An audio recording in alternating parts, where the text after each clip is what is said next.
Ma'am, அவ்வளவுதான். Don't have to majorly prepare. Hello Hare Krishna ma'am. Srivatsa Prabhu call me. He is only taking இந்த evening. ஒரு safe சைடுக்கு நீங்க இருங்க, அவ்வளவுதான். ஒரு ஓகே பேக்கப்க்கு. Don't have to majorly prepare. நான் எதுவுமே ப்ரிப்பேரே பண்ண போறது இல்ல. ஓகே ப்ரிப்பேர் பண்ணாதீங்க. Srivatsa Prabhu open call me. He is only taking இந்த ஈவினிங். லைவ் போயிடுச்சு. ஹரே கிருஷ்ணா. ஓகே. எனக்கு don't have to majorly prepare. நான் எதுவுமே ப்ரிப்பேரே பண்ண போறது இல்ல. ஓகே ப்ரிப்பேர் பண்ணாதீங்க. Srivatsa Prabhu call me. He is only taking இந்த ஈவினிங். லைவ் போயிடுச்சு. Hare Krishna. Okay. Don't have to majorly prepare. நான் எதுவுமே ப்ரிப்பேரே பண்ண போறது இல்ல.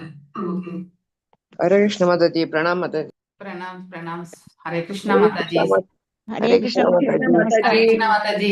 வாழ்க அதாவது வளமுடன் மாதாஜி. நமக்கு கிளாஸ் ப்ரிப்பேர் பண்றது கூட டைம் வேணும் இல்ல. இன்னைக்கு உங்களோட கிளாஸ் இருக்கு, நானும் கண்டிப்பா அதுக்கு ப்ரிப்பேர் பண்ணணும். हरे कृष्णा माताजी। ஹரே கிருஷ்ணா. हरे हरे कृष्णा कृष्णा माता जी। नमस्कार। माताजी। Full engaged fully engage. Hare Krishna mataji, Hare नमस्कार। कृष्णा माताजी, நமஸ்காரம் வாழ்க நமஸ்காரம்। வளமுடன். माताजी। மாதாஜி வாழ்க வளமுடன் பாகவதம் மாதாஜி. கிளாஸ்னா ப்ரிப்பேர் பண்ணலன்னா கூட பரவாயில்ல, அங்க போய் படிச்சு கூட ஏதாவது நம்ம யோசிச்சு சொல்லலாம் இல்லையா? ஆனா ஒரு கிளாஸ் கொடுக்கும்பொழுது கண்டிப்பா ப்ரிப்பேர் பண்ணணும். ப்ரிப்பேர் பண்ணாம கிளாஸ் போறது it's not a right way. Hare Krishna. Okay. ஜய ராத மாதவ குஞ்ச பிஹாரி जय राधा माधव कुंज बिहारी। ஜய ராத மாதவ குஞ்ச பிஹாரி जय राधा माधव कुंज बिहारी। ஜய ராத மாதவ குஞ்ச பிஹாரி जय राधा राधा माधव माधव कुंज बिहारी। जय गोपी जन वल्लभा गिरिवरधारी जय गोपी जन वल्लभ गिरिवरधारी। जय गोपी जन वल्लभा गिरिवरधारी जय गोपी जन जन वल्लभ गिरिवरधारी।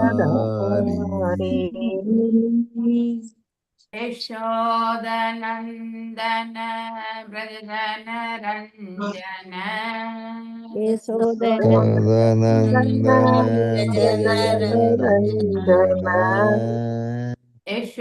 यशोदनन्दन व्रजन रञ्जन यशोदनन्दन सदनन्दन जन व्रजनरञ्जन यमुनधीरावनचारी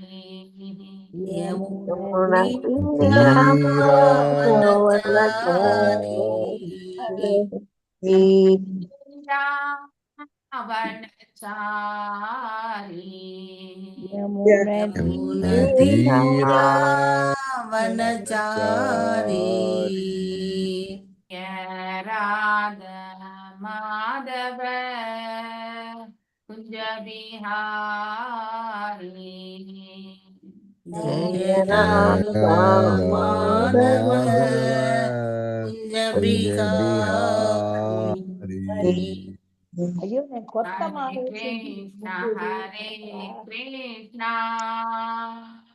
Krishna Krishna Hare Hare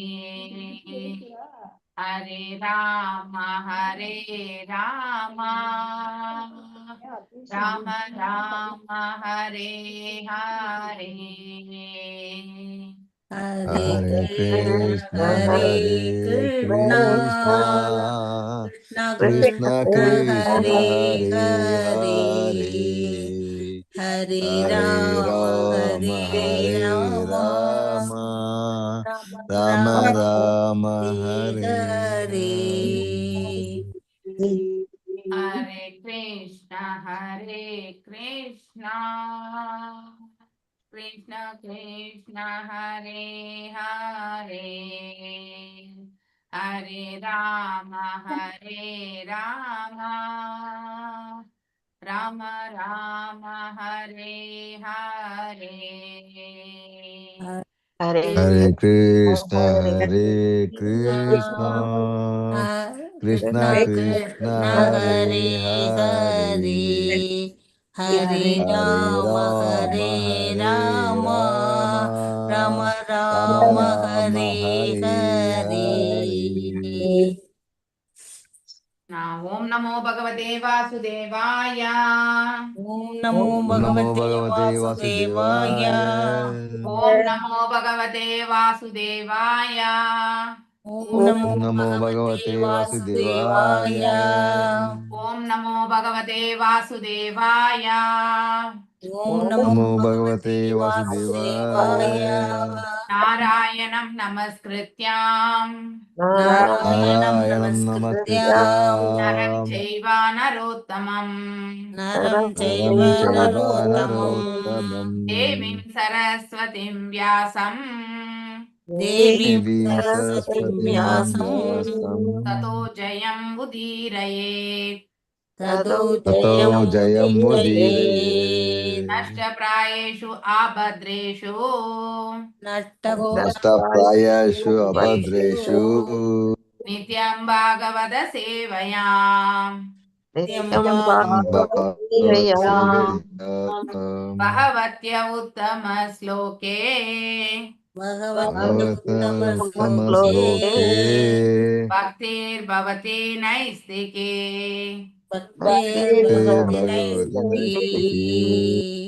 Reading from Bhagavatam, 5th canto, 2nd chapter. ஐந்தாவது காண்டம் எக்ஸ்பிளேஷன் பண்ணணுமா பண்ற ஐந்தாவது அதாவது காண்டம் 2வது அத்தியாயத்துல வந்து 8வது ஸ்லோகம் படிச்சிருக்கோம். இன்னும் I think will continue with the sloka, then will go for the explanation. Okay,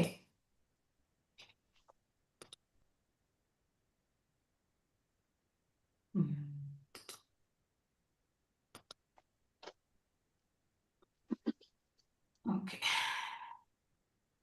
Sethulakshmi mataji, Jayalakshmi mataji, okay, அவங்க முடிச்ச பிறகு பிரேம மாதாஜி நீங்க வாசிங்க, சரிங்களா?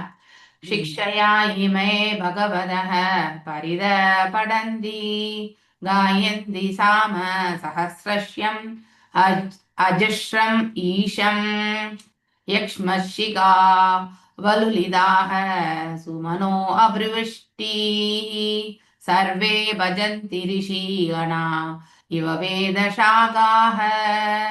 எஸ், வாசிங்க. யார் வாசிக்கிறீங்களா? வாசிங்கோ. ஜெயமகாலட்சுமி மாதாஜி இல்ல நான் வாசிக்கிறேன் மாதாஜி. வாசிங்க. திவ்யா இமே பகவத பரிதப்படந்தி காயந்தி சாம சரஹஸ்யம் அஜஸ்ரம் ஈஷம் யுஷ்மஸ்திகா விலுலிதா. ஒரு நிமிஷம், ஒரு பாக்கெட் 20-30 ஜெயமகாலட்சுமி மாதாஜி நீங்க அன்மியூட் பண்ணி வாசி. ஹரே கிருஷ்ணா. சுமனோ அபிவிருஷ்டி சர்வே பஜந்தி ரிஷிகணா இவ வேதசாக்காக. சிக்ஷா சீடர்கள், அடியவர்கள், இமே இவை, பகவத வணங்குவதற்குரிய உம்மை, பரிதக சூழ்ந்து, படந்தி இசைக்கின்றன, காயந்தி பாடிக்கொண்டிருக்கின்றன, சாமவேதம்,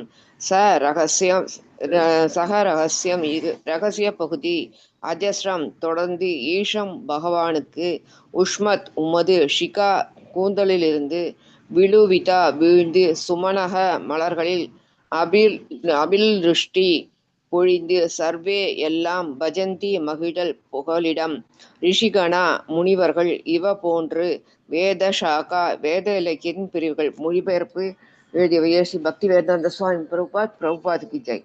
தேன் உண்ணும் வண்டுகள் பூர்வ சித்தியை தொடர்ந்து வருவதைக் கண்ட ஆக்னீதர மன்னன் கூறினார், போற்றுதற்குரிய பகவானே, வணங்குதற்குரிய உமது உடலை சுற்றி பக்தர்களைப் போல் தும்பிகள் சூழ்ந்துள்ளன.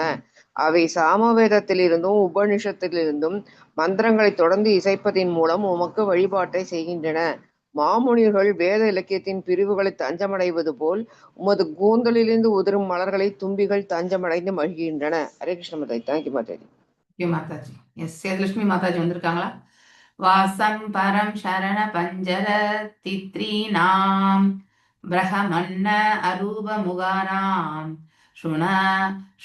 சுரு வாம துப்யம் லப்த கதம்ப ருச்சிர் அங்கவிடங்க பிம்பே யஷ்யாம் அலாத பிரீதிஹி க்வச்வலம் வல்கமம் வந்தே. Yes Sethulakshmi mataji washing.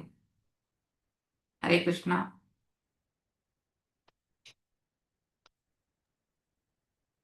சேதுலட்சுமி மாதாஜி வரல போல இருக்கு. Okay fine. ஓகே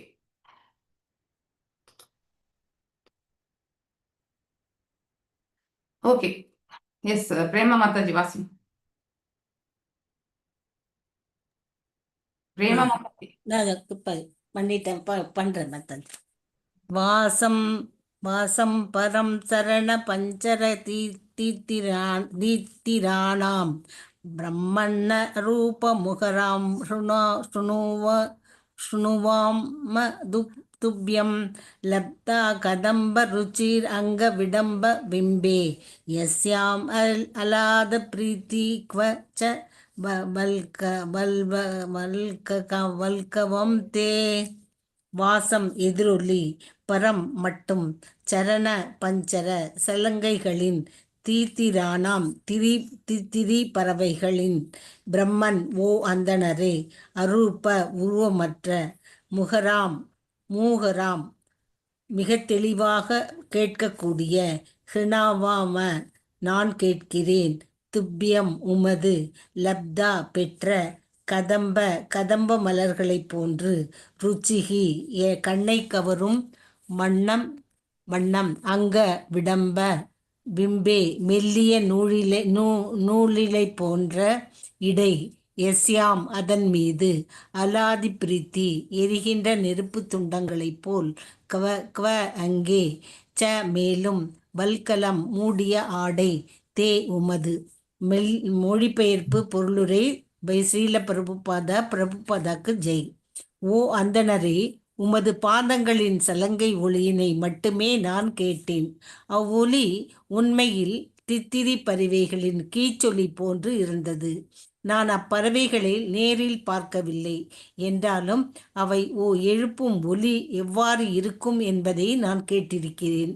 நூலிலை போல் வளர்ந்திருக்கும் உமது மெல்லிய இடையினை காணும் பொழுது மனதை மயக்கும் கதம்ப மலர்களின் வண்ணங்களிலேயே நான் காண்கிறேன்.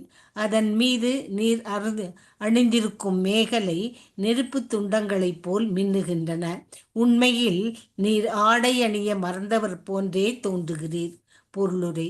பூர்வ சித்தியின் மீது கொண்ட காம இச்சையினால் அக்னிதரன் அவளது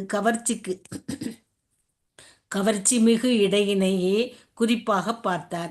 இது போன்ற ஆசை கொண்டு ஒரு ஆண் ஒரு பெண்ணை பார்க்கும் பொழுது அவளது முகம், மார்பகம் மற்றும் இடையினாலேயே அவள் கவரப்படுகிறான். ஓர் ஆணின் காம இச்சையினை தூண்டுவதற்கு ஒரு பெண் முதலில் தன் முகம், பருத்த மார்பகம், அதற்கடுத்து ஓடிய மெல்லிய இடை ஆகியவற்றால் அவனை கவர்கிறாள். பூர்வ சித்தி மஞ்சள் பட்டாடை உடுத்தியிருந்தாள். அவளது இடை கதம்ப மலர்களைப் போன்றிருந்தன. அதன் மீது அவள் அணிந்திருந்த மேகலையானது நெருப்பு துண்டங்களைப் போல் ஒளிர்ந்தன. அவள் தன்னை முற்றிலும் ஆடையினால் மூடியிருந்தாள். ஆனால் அக்னிதரனோ காம இச்சை கண்ணை மறைத்ததனால் நீர் ஏன் நீர்வாணமாக வந்தீர் என்று அவளை கேட்டார். Hare Krishna mataji. Thank you. Thank you mataji. Kalavathi mataji washing.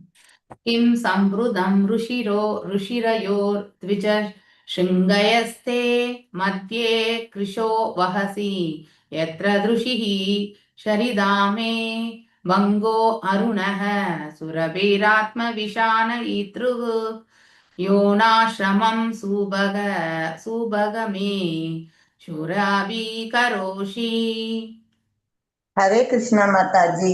हरे किं संप्रदं रुचिरयो द्विज शृङ्गयस्ते मध्ये कृष्णो वगसि यन्त्र श्रीदामे बङ्के अरुण सुरभिरात्मविशानयित्रो येनाश्रमं सुभगेम सुरभिस्करोसि किं என்ன சம்பிருதம் நிரம்ப பெற்ற ருச்சிரையோ மிக அழகிய த்விஜ ஓ அந்தணரே சிருங்கையோ இரு கொம்புகளினால் தே உமது மத்தியில் கிருஷ மெல்லிய பகசி நீர் சுமந்து கொண்டிருப்பது எத்திர அங்கே திருஷி விழிகள் ஸ்ரிதா இணைந்த மே எனது பங்க தூள் அருண சிவப்பு சுரபி நறுமணம் ஆத்ம விஷானி இரு கொம்புகளின் மீதும் அது போன்ற ஏன அதன் மூலம் ஆசிரமம் சூபக ஓ நல்ல அதிர்ஷ்டம் கொண்டவரே மே எனது சுரபி சுரு கரோசி உம்மிடமிருந்து வரும் நறுமணம். மொழிபெயர்ப்பு. அக்னிதரன் அதன் பின்னர் பூர்வ சித்தியின் மார்பகங்களை புகழத் தொடங்கினார். அன்பிற்குரிய அந்தணரே, உமது இடையே மிகவும் மெலிந்திருக்கிறது. அவை மிகுந்த சிரமத்துடன் 2 கொம்புகளை தாங்கிக் கொண்டிருக்கின்றன. அவைகளே எனது விழிகளை மிகவும் அதிகமாக கவர்கின்றன. அக்கொம்புகள் எதனால் நிரப்பப்பட்டிருக்கின்றன? அவற்றின் மேல் நீ சிவப்பு நிற நறுமணப் பொடியினை பூசியிருக்கின்றீர். அப்பொடி காலை இளம் சூரியனைப் போல் சிவந்த நிறமுடையதாக இருக்கிறது.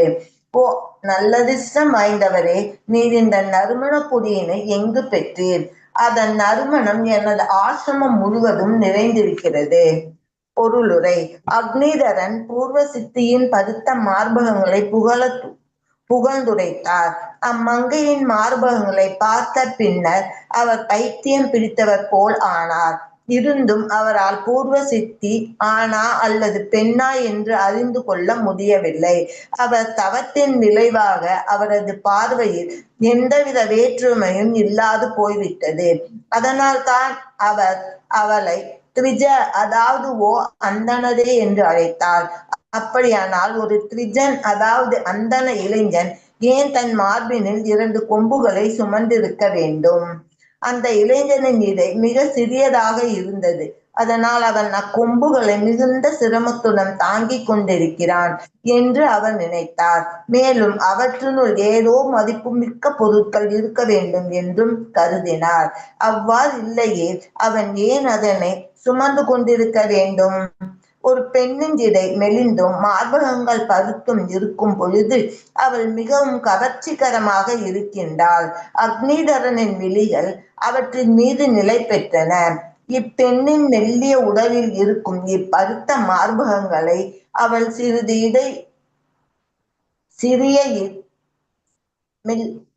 சிறிய இடை எவ்வாறு தாங்கிக் கொண்டிருக்கின்றது என்றும் நினைத்தார். அக்னிதரன் அம்மார்பகங்களை கொம்புகள் என்றும் அவற்றினுள் ஏதோ விலை உயர்ந்த பொருட்களை அவள் வைத்திருப்பதினால் தான் அவற்றை தன் ஆடையினால் மூடி வைக்கிறாள் என்றும் அப்போதுதான் பிறர் அவற்றை பார்க்க முடியாது என்றும் கற்பனை செய்தார். ஆயினும் அவற்றை எப்படியும் பார்த்துவிட வேண்டும் என்னும் ஆவல் அக்னிதரனிடம் அதிகமாக இருந்தது. எனவே அவற்றை எனக்கு காட்டுவீராக, அப்போதுதான் அதன் உள்ளிருப்பதை நான் காண முடியும் என்றும் அதன் உள்ளிருப்பதை நான் எடுத்துக்கொள்ள மாட்டேன் என்றும் உறுதி கூறினார். அவற்றை மூடியிருக்கும் ஆடையினை நீக்குவதில் உமக்கு ஏதேனும் சிரமம் இருந்தால் நான் உதவுகிறேன்.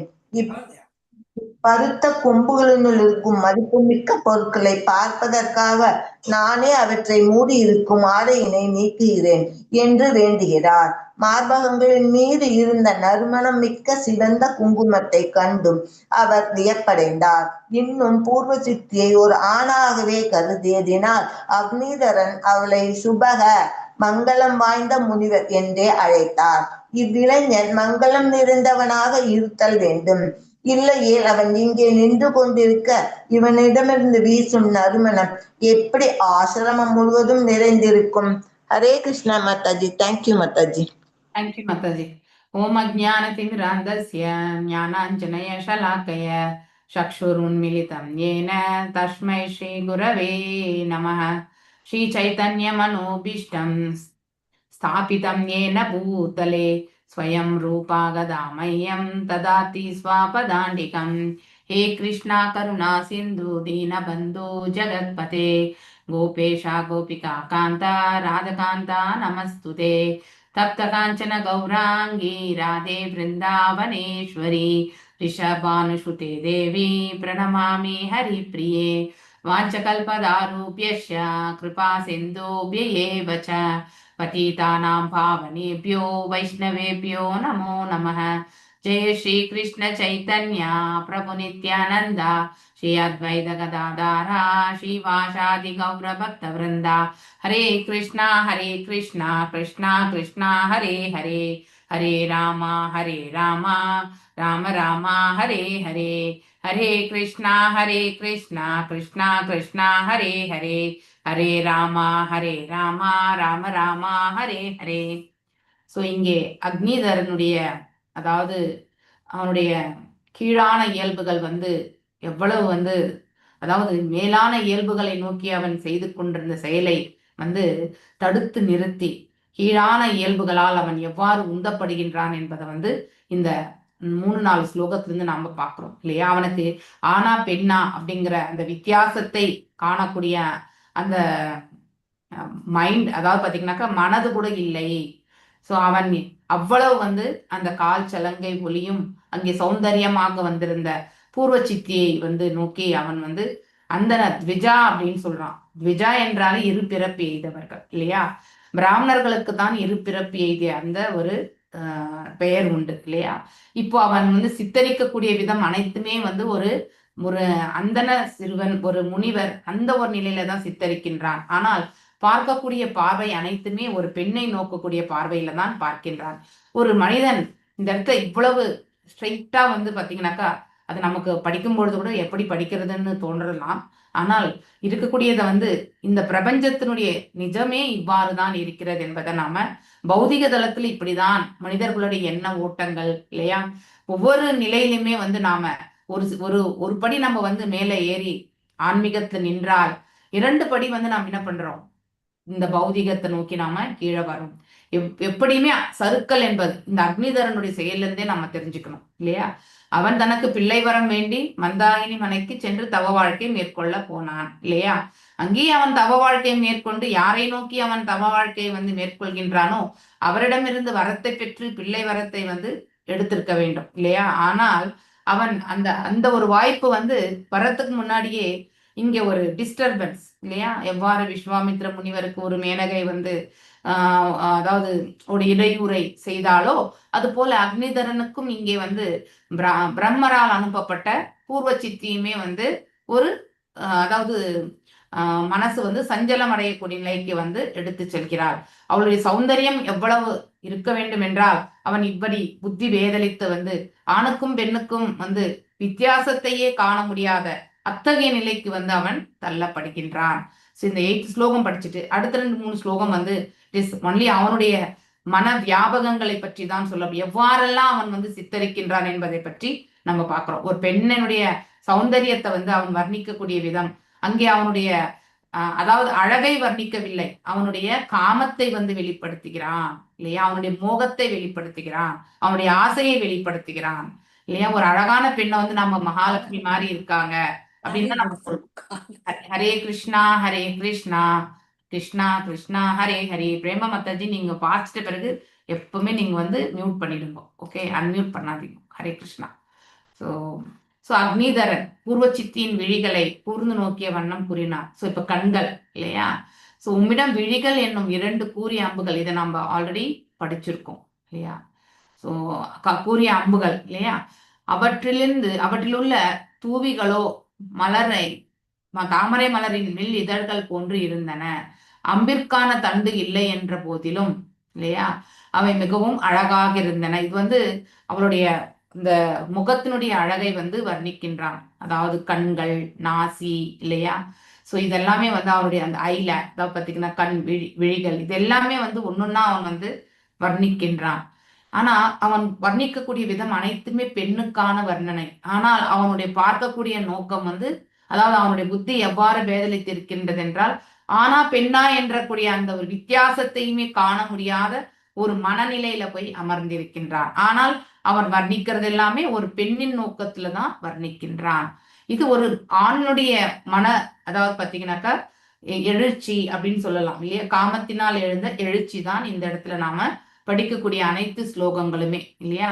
யார் மீதோ இருந்த அம்புகள் போடுவதற்காக நீர் அணைந்து கொண்டிருத்தல் வேண்டும் அப்படின்னா அவளுடைய பார்வை வந்து யாரையோ வசீகரிக்க செய்வதற்காக இருக்கிறது என்பதை இந்த இடத்துல வந்து அக்னிதரன் வந்து கூற விரும்புகிறான். ஆனால் அது யார் என்று என் மந்தமதிக்கு எட்டவில்லை.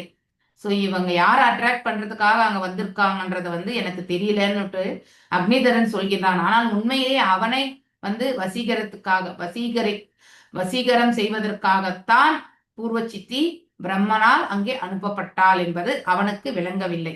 எனினும் மேலும் என்னால் உம்மோடு போரிட முடியாது அப்படின்னா அவர் மனதினால் வந்து, அதாவது ஒரு அரசனாகப்பட்டவன் தன் எதிரே இருப்பவரோட வந்து எதிர்த்து நிற்பவரோட போர் புரிய வேண்டும். ஆனால் இந்த இடத்துல அழகினால் வந்து மயங்கப்பட்ட, அதாவது பூர்வச்சித்தினுடைய அழகினால் மயங்கப்பட்ட அக்னிதரன் அவன் செயலிழந்த நிலையில் இருக்கும் பொழுது தன்னால் எதிர்த்து நிற்பவரோட போர் புரிய முடியாது அப்படிங்கறத வந்து விளக்குகிறார். இங்கே போரிட வேண்டியது எதுனாக்கா அவளுடைய அழகை வந்து கண்கவரும் அழகை வந்து அவனால வந்து ஒரு வைராகியத்தோட வந்து மனநிலை வந்து சமன்படுத்த முடியவில்லை, கட்டுப்படுத்த முடியவில்லை என்பதை வந்து விளக்குகிறது. வீரத்தில் உமக்கு நிகரானவர் எவரும் இல்லை அப்படின்னா இவனை வெற்றி கொண்டவள் ஆகிவிடுகிறாள் அவள். சோ இவனால வந்து அவளை எதிர்த்து போரிட முடியவில்லை. ஆகையினால் உமது வீரம் எனக்கு நன்மை அளிப்பதாக என்று நான் வணங்குகிறேன். சோ அதை அவன் அப்படியே ஏற்றுக்கொள்கிறான். சோ அவளை அடையணுன்ற அந்த நோக்கத்தை வந்து இந்த இடத்துல வெளிப்படுத்துகிறான். அக்னிதரன் இவ்வாறு தன் மீது விழுந்த பூர்வச்சித்தின் ஆற்றல் மிக்க பார்வையினை போற்றினார். அவளது விழிகள் இரண்டையுமே அவள் கூர்மையான 2 அம்புகளோடு ஒப்பிட்டார். அவை இரண்டும் தாமரை மலர்கள் போல் எழில் மிக்கனவாகவும் அதே சமயம் தண்டு இல்லாத அம்புகள் போலவும் இருந்தன. சோ தண்டோடு இருக்கக்கூடிய அம்பு ஒன்றோடு இணைந்திருக்கும் இல்லையா? இப்ப தனித்திருக்கக்கூடியதாக அவன் கருதுகின்றான். அதனால் அக்னிதரன் அவற்றை கண்டு மிகவும் அஞ்சினார். சோ தன் மீது விழுந்த அவள் பார்வை தனக்கு நன்மை செய்யும் என்றே அவர் நம்பினார். உள்ளுக்குள்ள ஒண்ணு, எஸ் அதை அடைஞ்சே திருணுன்ற ஒரு ஆசை. ஆனா வெளிப்புற தோற்றத்துல வந்து அது கிடைக்குமோ கிடைக்காதோ அப்படிங்கிற ஒரு ஏக்கம். சோ இப்படி மனிதனாகப்பட்டவனுக்கு வந்து இது மனதினுடைய அதாவது அவ்வளவு யோகத்துல இருக்கக்கூடிய அக்னிதரனுக்கே இந்த நிலைமை என்றால் சாமானிய மனிதருடைய நிலையை வந்து நாம் என்ன சொல்வது இல்லையா? சோ அதனால அந்த அளவுக்கு ஆஸ்டாரிட்டிஸ், அந்த அளவுக்கு தவ வாழ்க்கை இந்த பிரபஞ்சத்துல கலியுகத்துல நம்மளால செய்ய முடியாது. மற்ற 3 யுகங்கள்ல வந்து செய்வதற்கான வாய்ப்பு உண்டு. ஆனால் கலியுகத்துல வந்து அப்படிப்பட்ட மனப்பக்குவத்தை கொண்ட ஒரு மனிதன் வந்து கிடைக்கிறது மிக மிக அரிது ஆக்சுவலி இல்லையா? அவள் மீது கொண்ட அவர் கவர்ச்சி அதிகரிக்க அவளின்றி அவளால் இருக்க இயலாது போல இருந்தது. அப்படின்னா ஃபுல் அண்ட் ஃபுல் அவர் தன்னையே இழக்க ஆரம்பித்தார். தன்னையே என்னாக்கா தன்னுடைய நினைவுகள் இல்லையா, தன்னுடைய மனது, புலன்கள் எல்லாமே. இப்ப இது ரெண்டுமே மனசு வந்து விழுந்துட்டாலே ஆட்டோமேட்டிக்கலி மிச்சம் எல்லாமே வந்து விழ ஆரம்பிச்சிடும். ஆகையினால் அக்னிதரன் அவளிடம் தன்னை அவள் பார்க்கும் பார்வை பயனற்று போகாது மங்களம் உண்டாக வேண்டும் என்று வேண்டுகிறார். அப்படின்னா அவர் அந்த பார்வையை வந்து தொடர்ந்து, அதாவது கிடைக்க பெற வேண்டும் அப்படிங்கிற ஒரு மனசுல இருக்கக்கூடிய உந்துதல் இல்லையா, அவளையே அடையணும்ன்ற அந்த ஆசை. அதாவது அவள் தன் மனைவியாக வேண்டும் என்று அவளை வேண்டுகிறார். அதனால்தான் இப்போ அதனுடைய இதுதான் இந்த இடத்துல இந்த வரக்கூடிய ஸ்லோகங்கள் அவள் எவ்வாறு அவளை வர்ணிக்கிறார் என்பதை எல்லாமே இந்த 2-3 ஸ்லோகங்கள்ல நாம பார்க்கின்றோம். ஆனா இதுல இருந்து நமக்கு என்ன தெரியறதுனாக்கா, நம்ம அதாவது மனைவியாக வேண்டும் என்று அவர் நினைக்கக்கூடிய எண்ணம் தவறானது கிடையாது. ஆனால் அங்கே அவருடைய நிலை என்னவாயிற்று அப்படிங்கிறத பத்தி நாம கண்டிப்பா யோசிக்கணும் இல்லையா? சோ அவருடைய மனசு வந்து ஃபுல் அண்ட் ஃபுல் என்னாச்சு, இட் ஹஸ் கம் டவுன். கீழான இயல்புகளால் வந்து அவர் வந்து ஈர்க்கப்பட்டு, ஒரு முறை மனது வந்து கட்டுப்பாடு அடையவில்லை என்றால் அடங்காது இல்லையா? இதே நம்ம யோக பயிற்சிகள் இருக்கக்கூடிய அந்த சாப்டர் இது 6வது அத்தியாயம் பகவத்கீதையில இல்லையா? 6வது அத்தியாயம் பகவத்கீதையில என்ன படிக்கணும் நம்ம? யோக பயிற்சிகள். அதுல வந்து அர்ஜுனர் வந்து சொல்வார், காற்றை கூட அடக்கி விடலாம் போல் தோன்றுகின்றது, என்னால மனதை கட்டுப்படுத்த முடியவில்லை அப்படின்னு சொல்லுவார். ஆக்சுவலி இங்கே என்ன மாதிரி வாழ்க்கையை மேற்கொண்டார்? தவ வாழ்க்கை மேற்கொண்டார் இல்லையா? தபஸ் பண்ணிட்டு இருக்கார் யாரு? அக்னிதரன். அப்ப அந்த யமா, நியமா இல்லையா, ஆசனா இல்லையா, பிராணா இல்லையா, பிரத்யகாரா, தாரணா, தியானா, சமாதி, இந்த 8 நிலைகளை அவர் பக்குவம் அடைந்திருந்தால் ஆட்டோமேட்டிக்கலி மனது பக்குவம் அடைந்திருக்கும். இதெல்லாமே மனதை கொண்டு ஆற்றக்கூடியதுதான். மனது லயிக்கவில்லை என்றால் இந்த அஷ்டாங்க பயிற்சிகள் செய்யவே முடியாது. அண்ட் ஒன் மோர் திங், நம்ம இதுல இருந்து என்ன தெரிஞ்சுக்கணும்னாக்கா, அதாவது பக்தி பாதையில போனா மட்டும்தான் நம்மளால சுலபமா இந்த மனசை கட்டுப்படுத்த முடியும். யோக பயிற்சிகள் செய்தா கூட நம்மளால கட்டுப்படுத்த முடியாது. யோக பயிற்சிகள் செய்வதே மிக கடினமானது இல்லையா? சோ இங்க இந்த 6வது இதுலயே பாத்தீங்கன்னாக்கா, பந்துர் ஆத்மாத்மனஸ்தஸ்ய ஏனா ஆத்மவை ஆத்மநாஜிதஹ அனாத்மானஸ்து சத்ருத்வே வர்த்தேத்மாத்மைவ சத்ருவத் இல்லையா? அதாவது ஃபார் ஹிம், மனதை வெல்வது எனக்கு மிகவும் கடினமாக தோன்றுகின்றது. ஏனென்றால் மனதே மிகவும் நண்பன், அதாவது மிகச்சிறந்த நண்பனாகின்றான். ஆனால் யார் ஒருவர் மனதை அவ்வாறு செய்ய தவறுகிறார்களோ அவனே அவனுக்கு மிகப்பெரிய எதிரியும் ஆவான். ஸோ அதனால இந்த மனதினை நம்ம வெல்ல முடியலன்னா, as far as one's mind remains, அதாவது மனதை வெல்ல முடியாத வரைக்குமே என்ன ஆகுது? மனது நமக்கு விரோதி ஆகிறது. அதனால என்ன ஆகும்னாக்கா, ஒன் ஹேஸ் டு சர்வ் அந்த மனதினுடைய செயல்பாடுகள் என்ன? காமம். ஒரே நிமிஷம்.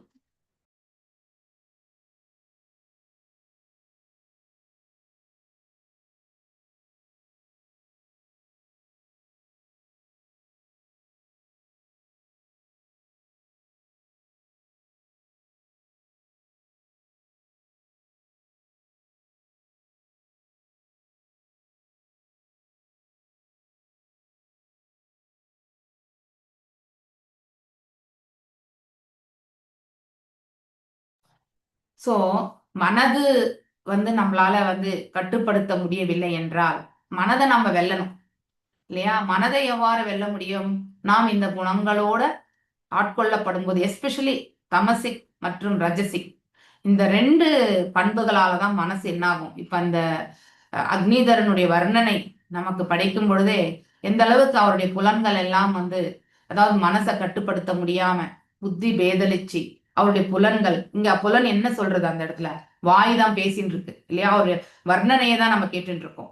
அதாவது ஞானேந்திரியங்கள் கட்டுப்பாடுல வரலன்னா அடுத்து கர்மேந்திரியங்கள் ஞானேந்திரியங்களுடைய உபதேசத்தின் பேர்ல தான் இயங்கும். அப்போ இந்த கர்மேந்திரியங்களும் புலன்களின் பொருட்களை கொண்டு இயங்க ஆரம்பிச்சிடும். ஸோ இது எல்லாமே ஒன்னோடு ஒண்ணு சம்பந்தப்பட்டதுதான். ஸோ எப்பொழுதுமே நாம மனதை வெல்லக்கூடிய அந்த சக்தியை பெறணும்னா இந்த யோக பயிற்சிகள் இல்லையா, அதாவது தியானம், அதுக்கப்புறம் ஞானத்தை வளர்த்துக்கிறது, நிஷ்காம கர்ம யோகம் பண்ணா கூட நமக்கு பக்குவம் வராது. ஆனால் இந்த 3 யோகங்களுமே எப்பொழுது இறைவன் தாள் பக்தியில லயிக்கிறதோ அப்பொழுது ஆட்டோமேட்டிக்கலி மனதை வெல்லக்கூடிய அந்த பக்குவம் நமக்கு கிடைக்கிறது இல்லையா? சோ அவ்வாறு மனதை நம்ம வெல்ல முடியலனாக்கா இவன் என்ன ஆகுறான்? மனசு அவனே ஒரு சேவகன் ஆகிறான். எந்த மாதிரி விஷயங்களுக்கு? காமத்திற்கும் கோபத்திற்கும் இல்லையா? அதே மாதிரி அதாவது ஏக்கங்கள் இல்லையா, அடுத்து மாயை, இப்படி எல்லாவற்றிற்குமே உந்துதல், இது எல்லாவற்றிற்குமே அவன் அடிமையாகி விடுகின்றான். அப்போ அந்த மனது நம்ம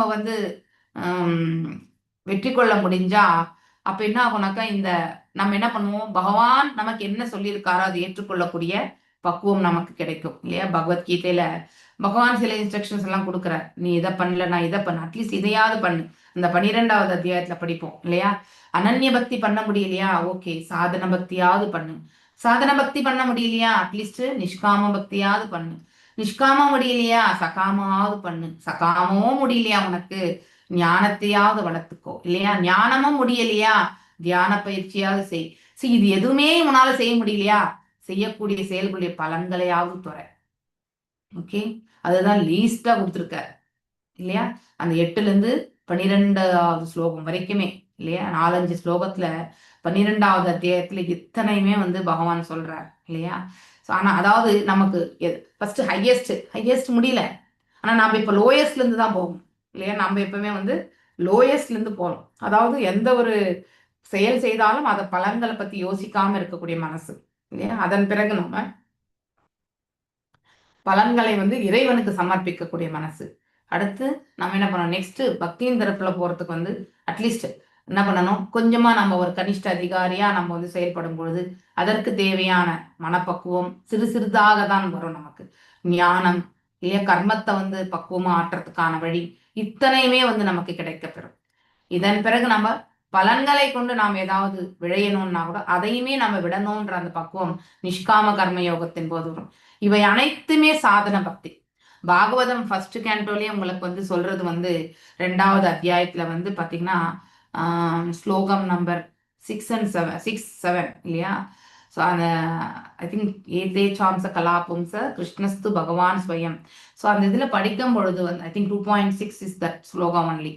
ஸோ நம்ம அதாவது கிருஷ்ணஸ்து பகவான் ஸ்வயம் அப்படிங்கிறதே வந்து சொல்லியாச்சு. ஸ்வயம் பகவான் யாரு, ஸ்ரீ கிருஷ்ணர் தான் இல்லையா. அவருக்கு நாம தொண்டு ஆற்றும் பொழுது அதாவது கர்ம ஞானம் இது அனைத்துமே வந்து பக்குவம் அடையும். ஓகே, தியானம் இதெல்லாம் தானாகவே நம்ம கிட்ட வந்து இட் வில், அதை தனித்து நாம பயிற்சி செய்ய வேண்டிய அவசியமே கிடையாது. அதை பத்தி நம்ம பொருட்படுத்த வேண்டிய அவசியமே கிடையாது. வெறுமனே வந்து பகவானுக்கு தொண்டு செய்யணும், எந்த ஒரு மனசுலயுமே எதிர்பார்ப்பு இல்லாம இல்லையா. நம்மளால என்ன முடியறதோ அந்த பக்தியை நம்ம செலுத்துறோம் இல்லையா. எப்போ இந்த மாதிரி செயல் செய்ய முடியும்னா மனதை வென்றவர்களால் மட்டும்தான் செயல்பட முடியும். Okay, yes. இங்கே அதுக்கப்புறம் பகவான் உள்ளுக்குள்ள இருந்து நமக்கு சைத்த குருவா நமக்கு வழி நடத்துவார். ஒன்ஸ் நம்ம வந்து இந்த பக்தி பாதையை நாம் ஏற்றுக்கொண்டோம் என்றால் அடுத்து இன்ஸ்ட்ரக்ஷன்ஸ் எல்லாம் எங்க இருந்து வரும், இறைவன் தரப்புல இருந்து வரும். அவர் நம் ஹிருதயத்திலே பரமாத்மாவாக உட்கார்ந்திருக்கார் இல்லையா, ஷீரோத கஷாய விஷ்ணு இல்லையா. ஆனா உண்மையான யோகம் என்பது என்னன்னா பரமாத்மாவோட இந்த ஜீவாத்மா வந்து எடுத்துக்கொள்ளக்கூடிய தொடர்பு தான், நித்தியமான தொடர்பு தான் வந்து யோகம். யோகம் என்றாலே இணைப்பு, அதுதான் வந்து சம்பந்தத்தை ஏற்படுத்துறது. ஓகே, ஸோ யார் ஒருத்தர் வந்து கிருஷ்ண உணர்வை வந்து இந்த பயிற்சியை வந்து நேரடியாக எடுத்துக்கிறார்களோ அவர்களால வந்து அதாவது பகவானுக்கு வந்து பகவானுடைய திருவடிகள்ல வந்து சமர்ப்பணமாகக்கூடிய அந்த அந்த ஒரு மனது வந்து தானாகவே வர ஆரம்பிக்கும். எப்பொழுது நம்முடைய அதாவது மனசு வந்து பாத்தீங்கன்னாக்கா இறைவன் தாள் பணியறதுக்கான அந்த அந்த அந்த ஒரு நிலையை நாம் எடுத்துட்டு போகிறோமோ ஆட்டோமேட்டிக்கலி மிச்சம் இருக்கக்கூடிய அனைத்துமே வந்து பக்குவம் அடையறதுக்காக பயிற்சி வந்து ஏற்படும். நேத்து நான் சொன்ன மாதிரி இல்லையா, பல்வேறு கிணறுகளில் இருந்து எடுக்கப்பட்டக்கூடிய நீர் வந்து இட் வில் டேக் டைம் இல்லையா. ஒவ்வொரு கிணறுல இருந்து ஃபார் எக்ஸாம்பிள் நான் கர்ம பாதையை எடுத்துட்டு போறேன், நான் ஞான காண்டாவை தான் பயிற்சி பண்றேன், நான் தியானத்துல தான் பண்ணுவேன் அப்படின்னு நினைக்கக்கூடிய இந்த 3 விதமான நபர்கள் எப்பொழுது அவர்கள் இறுதியில வந்து பக்தியில நிலை பெறுகிறார்களோ அப்பொழுதுதான் அவங்களால வந்து அந்த ஒரு நிலை மனதுக்கு பக்குவமான நிலையை கொடுக்க முடியும். ஆனால் அதுவே ஒருத்தர் வந்து நேரடியான பக்தி தொண்டை எடுத்துக்கொள்ளும் பொழுது கர்மம் எவ்வாறு வந்து பக்குவம் அடையணுமோ அவர்கள் ஆற்றக்கூடிய செயல்களில் அவர்கள் தன்னாலே இந்த புலன்கள் பக்குவம் அடையும், அதை அவர்களால் வெளிப்படுத்த முடியும். ஞானம் ஹிருதயத்திலிருந்து பகவானை, ஏன்னா பிரம்மருக்கே தேனே ஹிருதய ஆதி கவையே இல்லையா, பிரம்ம ஆதி கவையே முக்கியந்தி சூரையா படிச்சிருக்கோம் நம்ம இல்லையா. அந்த அப்பேற்பட்ட ஆயிரம் யுகங்கள் வந்து பாத்தீங்கன்னாக்கா பிரம்மர் தவ வாழ்க்கை மேற்கொண்ட பிறகு பகவான் அதாவது கர்ப்போத கசாய் விஷ்ணு அவருடைய ஹிருதயத்தில் சிம்மாசனத்தின் மீது வந்து அவருக்கு தரிசனம் கொடுத்து அவருக்கு தேவையான அதாவது இந்த உலகம் படைப்பதற்கான ஞானத்தை வந்து போதித்தார் இல்லையா.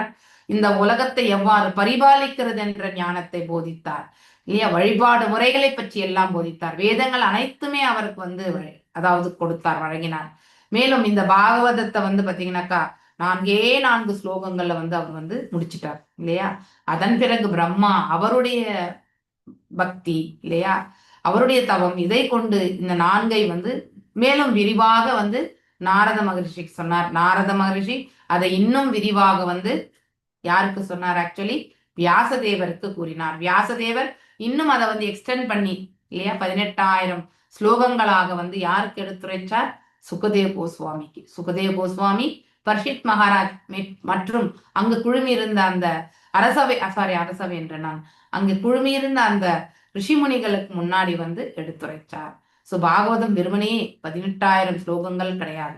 இட் இஸ் லைக் ஒவ்வொருத்தருடைய ரியலைசேஷன்ஸ் ஒவ்வொரு காலகட்டத்துல பாத்தீங்கன்னாக்கா மகாபாகவதர்களுடைய கதை வந்து இது வந்து போயிட்டே இருக்கும். ஓகே, ஆனா வியாசதேவர் வந்து தொகுத்த பொழுது 18,000 ஸ்லோகங்கள். நமது எல்லாமே இங்க நம்ம படிக்கிறது எல்லாமே மொத்தம் 14,000 சில்லற ஸ்லோகங்கள் தான் நம்ம வாசிக்கிறோம். ஓகே, ஆனா ஏன்னா அதுல சில ஸ்லோகங்கள் எல்லாமே வந்து டபுள் ஸ்லோகங்களா இருக்கும். ஓகே, அதாவது 2 ஸ்லோகங்களுடைய கலவையா இருக்கும். ஸோ 2 வரிகளே ஒரு ஸ்லோகமா இருக்கும். ஒரு சில இடத்துல பெரிய பெருசா வந்து 4 வரிகள் இருக்கும். அதை நம்ம ஸ்பிளிட் பண்ணும் பொழுது அது 2 ஸ்லோகங்களாக மாறும். அதனால நம்ம படிக்கிறது மொத்தமே 14,000 சில்லற ஸ்லோகங்கள் தான். ஓகே, வியாசதேவர் நமக்கு கொடுத்த அந்த ஸ்லோகங்கள் வந்து இப்ப நாம படிக்கிறது வந்து இங்க இந்த வியாக்கியானங்கள்ல படிக்கிறது 14,000 ஸ்லோகங்கள். ஸோ ஆனா இவர் ஜீவ கோஸ்வாமி எல்லாம் பாத்தீங்கன்னாக்கா லட்சக்கணக்கில் எழுதியிருக்காருன்னு சொல்லலாம். அவருடைய சந்தர்ப்ப நூல் எல்லாமே நிறையவே எழுதியிருக்காரு. பக்தி சந்தர்ப்பம், கிருஷ்ண சந்தர்ப்பம், தத்துவ சந்தர்ப்பம், மொத்தம் 6 சந்தர்ப்பங்களை எழுதியிருக்கார் ஜீவ கோஸ்வாமி. அவருமே one of the great Acharya. அவருடைய வியாக்கியானத்தை கொண்டுமே பிரபுபாதர் நமக்கு எல்லாமே வியாக்கியானங்கள் கொடுக்கப்பட்டது இல்லையா. ஸ்ரீல விஸ்வநாத சக்கரவர்த்தி தாகுரார் இல்லையா, அதே மாதிரி வந்து ஜீவ கோஸ்வாமி, இப்படி வந்து ஸ்ரீதர சுவாமி, இப்படி இந்த ஆச்சாரியர்களுடைய வியாக்கியானங்களை எல்லாம் படிச்சுதான் நம்ம தனித்தனியா படிக்கிறதுக்கு காலகட்டம் பத்தாது. அந்த அளவுக்கு நமக்கு நாலேஜும் கிடையாது. யாரும் அத்தகைய நாலேஜோட நமக்கு எடுத்துரைக்கிறதுக்கான அந்த நபரும் இப்ப கிடையாது இல்லையா. ஓரளவுக்கு தான் எல்லாமே வி கெனாட் அதாவது நம்ம வந்து அதை வந்து புரிஞ்சுக்க, ஆனா அந்த சக்தியை நம்ம கிட்ட கிடையாது முழுசாக. ஸோ அதனால நம்ம இந்த காற்றைய கூட அடக்கிடலாம், ஆனா மனசை அடக்கிறது ரொம்ப ரொம்ப கடினம்ன்றது வந்து இந்த இடத்துல இந்த சாப்டர்ல வந்து நம்ம படிக்கிறோம். ஆனால் ஒருத்தர் அவ்வாறு செய்ய முடிஞ்சால் அவங்க வந்து அவங்க வந்து இறைவனுடைய திருவடியை ஆல்ரெடி அடைந்து விட்டார்கள் என்று பொருள். ஓகே, அவங்களுக்கு இந்த இருமை என்பது இருக்காது இல்லையா. அதாவது பகல் இரவு, அதாவது வெப்பம் குளிர் இல்லையா, அடுத்து வந்து சந்தோஷம் துக்கம், இப்படிப்பட்ட விளைவுகளான அவர்களுக்கு வந்து எந்த பாதிப்புமே இருக்காது. ஸோ இதுதான் அந்த சமாதி நிலை என்பது சொல்லப்படுவது. ஓகே, ஆனா அந்த நிலையை வந்து எழுதணும்னாக்கா பக்தி தொண்டுல வந்து ஈடுபடணும். இப்போ அக்னிதரன் வந்து முழுமையாக, அதாவது அந்த பெண்ணினுடைய அழகில் மயங்கி விழுந்தாயிற்று இல்லையா. அவனுடைய புலன்கள் எல்லாமே கீழான இயல்பை நோக்கி சென்று கொண்டிருந்தது. ஓகே, மேலும் இத இன்னொரு ஸ்லோகம் யார் வாசிக்கிறீங்க? ஹரே கிருஷ்ணா. யார் வாசிக்கலையோ நான் வேணா வாசிக்கிறேன் மாதாஜி. ஹரே கிருஷ்ணா. பிரதர்ஷய சுஹ்ருதம், அது ஃபுல்லாவே அக்னிதருடைய அவருடைய மனது என்ன நிலைமை இருக்கோ ஒரு பெண்ணை அவர் வர்ணிக்கிறார். அதனால அதுல பெருசா நமக்கு கருத்துக்கள் கிடையாது. ஆனா ஒரு மனிதனாகப்பட்டவன் எவ்வாறு இருக்கக்கூடாது என்பதற்காக நாம் அதை எடுத்துக்கலாம். ஓகே, அப்படின்னா இந்த புவி வாழ்க்கையில இது மட்டும்தான் நமக்கு அதிகமாக கிடைக்கக்கூடிய ஒன்று. மேலும் நம்ம 13வது அத்தியாயம் 15வது அத்தியாயத்தை படிக்கிறோம், ஊர்துவ மூலம் இல்லையா, அதாசாக்கம். அங்க பார்க்கும் பொழுது மேல் உலகத்துல வந்து உண்மையான ஆலமரம் இருக்கிறத வந்து சொல்லப்படுகிறது. ஆனால் அதனுடைய தலைகீழாக இருக்கக்கூடிய பிம்பம் தான் நாம் இந்த இடத்துல படிக்கிறோம். அங்கே மேன்மையாக இருக்கக்கூடிய அந்த ரசம் என்பது இங்கே கீழான இயல்புகளை கொண்டு செயல்படுத்தப்படுவது. அதனால நம்ம இந்த ராச நடனம் எல்லாமே நாம தவறுதலாக எடுத்துக்கொள்ளக்கூடாது. ஏன்னா நம்ம டைரக்டா பார்க்கும் பொழுது அது, அதாவது இது இந்த மாதிரி எல்லாம் நம்ம வந்து செய்ய முடியாது. பகவான் அத்தனை விரிவங்கங்கள் செய்து ஒவ்வொரு கோபியரோடுமே என்ன பண்ணார், வந்து நடனம் ஆடினார். ஒவ்வொரு கோபியருக்குமே தன்னோட மட்டும்தான் பகவான் நடனம் ஆடிக்கொண்டிருக்கிறார் என்றதை விளங்கும். அப்படின்னு அந்த அளவுக்கு உணர்ற அளவுக்கு பகவான் அடுத்தவங்களை யாரையுமே அவர் வந்து அவங்களுடைய மனசை எப்படி அவர் லயித்திருப்பார் என்பதை பார்க்கணும் இல்லையா, ஆக்கிரமித்திருப்பார் என்பதை நாம் பார்க்கணும். ஸோ இவ்வாறு இறைவனுடைய மனதை லயிக்க வைக்கக்கூடிய செயல்கள் தான் நமக்கு வந்து பூர்ணத்துவத்தை குறிக்கும். ஸோ இங்க இருக்கக்கூடிய அதாவது காம செயல்களுக்கு வந்து அது வந்து அங்க இருக்கக்கூடியதுக்குமே வந்து தலைகீழானது, அப்படின்னா எதிர்மறையானது. அங்கே அனைத்துமே வந்து ஆன்மீகம். நம்ம சிறிதளவு ஆன்மீக தளத்திற்கு சென்ற பொழுதே நம்மளால பௌதிகத்தினுடைய அதாவது கீழான இயல்புகளை எல்லாம் எண்ணும் பொழுது நமக்கே நம்ம வந்து இன்னும் இவ்வளோ மோசமான எண்ண ஓட்டங்கள் அப்படின்னு ஒரு சில சமயத்துல ஃபீல் பண்ண முடியும். யாராவது ஒருத்தரை திட்டினோம்னா கூட ஏன் நமக்கு இவ்வளவு கோவம் வந்துச்சு நினைக்கிறோமா இல்லையா? கண்டிப்பா நினைக்கிறோம். சோ அதாவது இதெல்லாம் வேஸ்டான ஒரு செயல் அப்படிங்கிறத வந்து நாம புரிந்து கொள்றதுக்கு நம்ம முயற்சி பண்றோம். சோ ஆனா அங்கே உயர்வான நிலையிலிருந்து ஒருத்தர் வந்து செயல்படுகிறார். அங்கே ராதை மற்றும் வந்து சகீஸ் மற்றும் வந்து மஞ்சரிகள் மற்றும் கோபியர்கள் இவங்க எல்லாருமே அந்த கோலோகத்தில் இருக்கிறாங்க. இறைவனுக்கு எப்பொழுதுமே வந்து பணிவிடை செய்து கொண்டு அங்கே தாஷ்ய ரசம் கிடையாது. ஓகே, அங்கே சாக்கியம் இல்லையா, மாதுரியம், வாத்சல்யம், சாக்கியமும் மாதுரியம் தான் அதிகப்படியானது ஆக்சுவலி. ஓகே, அங்கே அன்பு ரசம் என்றாலே வந்து பரிமாற்றங்கள், அன்பு, உறவு முறை என்று சொல்லணும். உறவில் நாம் என்ன பண்ணுவோம் எப்பவுமே வந்து நாம நம்முடைய அதாவது உணர்வுகளை வந்து பாத்தீங்கன்னாக்கா அதாவது எக்ஸ்சேஞ்ச் பண்ணும் இல்லையா. நான் என்ன நினைக்கிறேன், இப்ப நான் வந்து சேஜஸ்மி மாதாஜி பத்தி என்ன நினைக்கிறேன் அப்படிங்கிறது வந்து ஸோ அவங்க ஒரு நல்ல டிவோட்டி, ஓகே, அவ்வளவு டெடிக்கேட்டடா இருக்காங்க அப்படின்லாம் நான் என்னுடைய மனசுல நினைக்கும் பொழுது அதுதான் உணர்வுகள், அதுதான் உறவு முறை. ஓகே, அங்கே மனதளவில் தான் அனைத்துமே வந்து எடுத்து செல்லப்படுகிறது. ஆனால் இங்கே எல்லாமே வந்து உடல் தளத்திலிருந்து செய்யப்படுவது, அங்கே ஆத்மா தளத்திலிருந்து செய்யப்படுவது இல்லையா. மனது என்பது அந்த இடத்துல ஆத்மாவை குறிக்கும். ஸோ ஆத்ம நிலையில வந்து நாம வந்து எந்த ஒரு கீழான இயல்புகள் வந்து இருக்காது. உயர்வான எண்ண ஓட்டங்களை கொண்டிருக்கும் பொழுது அங்கே அனைவரோட வந்து அன்பு பரிமாற்றங்கள் மட்டும்தான் இருக்குமே ஒழிய இங்கே இருப்பதை போன்று உடல் ரீதியானது கிடையாது. ஓகே, அதை நாம நன்னா புரிஞ்சுக்கணும். ஓகே, ஊர்துவ மூலம் அந்த ஸ்லோகத்துல படிக்கும் பொழுது நம்ம அண்டர்ஸ்டாண்ட் இல்லையா. ஊர்துவ மூலம்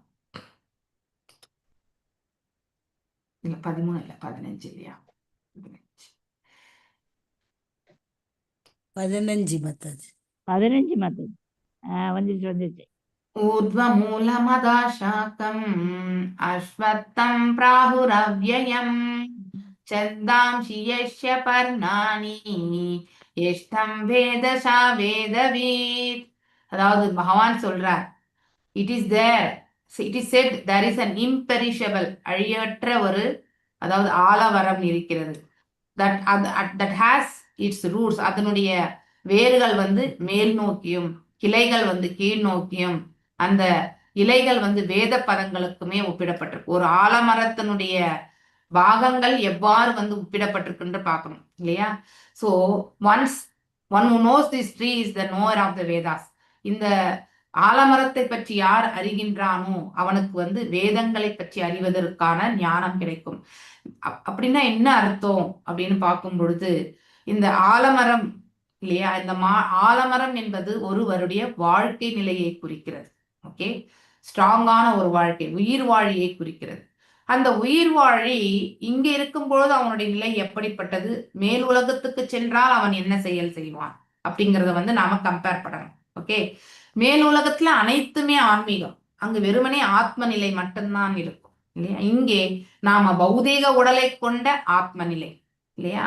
ஸோ அதனால இந்த பௌதீகம் மற்றும் ஆன்மீகம் தத்தஸ்த நிலையில இருக்கக்கூடியது, அங்கே முழுவதுமே ஸ்பிரிச்சுவல் நேச்சர். இங்க வந்து அதாவது தத்தஸ்த சக்தி இல்லையா, அங்கே அந்தரங்க சக்தி.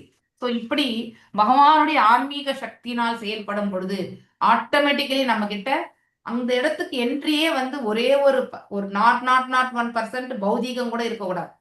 அப்பதான் நமக்கு அந்த இடத்துல என்ட்ரியே கிடைக்கும். ஸோ அப்படி ஒரு பௌதீக கண்ணோட்டம், பௌதீகமான விஷயங்களை கேட்கக்கூடிய உந்துதல், இதெல்லாம் இருந்தாக்க நம்ம மீண்டும் இந்த இடத்துலதான் பிறவி எடுப்போம் இல்லையா. ஸோ அங்க இருக்கிறது உண்மையான ஆலமரம் இல்லையா. அந்த ஆலமரத்துல நம்ம எந்த கனி வேணாலும் கேட்டாலும் கிடைக்கும் இல்லையா. ஆனா இங்க இருக்கக்கூடியதெல்லாம் மரங்கள் நீங்க பாத்தீங்கன்னாக்கா மாமரத்துல மாம்பழம் தான் கிடைக்கும் இல்லையா, வேப்ப மரத்துல வேப்பம் பழம் தான் கிடைக்கும். ஸோ மரத்துல போய் நம்ம வேப்ப மரத்தையும் பார்க்க முடியாது, வேப்ப மரத்துல போய் மாம்பழத்தையுமே பார்க்க முடியாது. ஓகே, அங்கே அனைத்துமே ஆன்மீகம். இங்கே வந்து அந்தந்த பௌதீகத்துக்கு இருக்கக்கூடிய அந்த அதாவது குறைவான ஒரு அதாவது லிமிடேஷன்ஸ் இல்லையா, குறைவான ஒரு ஸ்கோப். அப்படின்னா இவ்வளவுதான், இப்படிதான் இருக்கும், எதுவுமே மாற்றி அமைக்க முடியாது. பகவான் எந்த ஒரு அதாவது அவருடைய அவயங்களை கொண்டு எந்த ஒரு செயலை வேணாலும் செய்வார் இல்லையா. கண்களை கொண்டு பிரசாதத்தை ஸ்வீகரிக்கக்கூடிய சக்தி பகவானுக்கு உண்டு, ஆனா நமக்கு கிடையாது.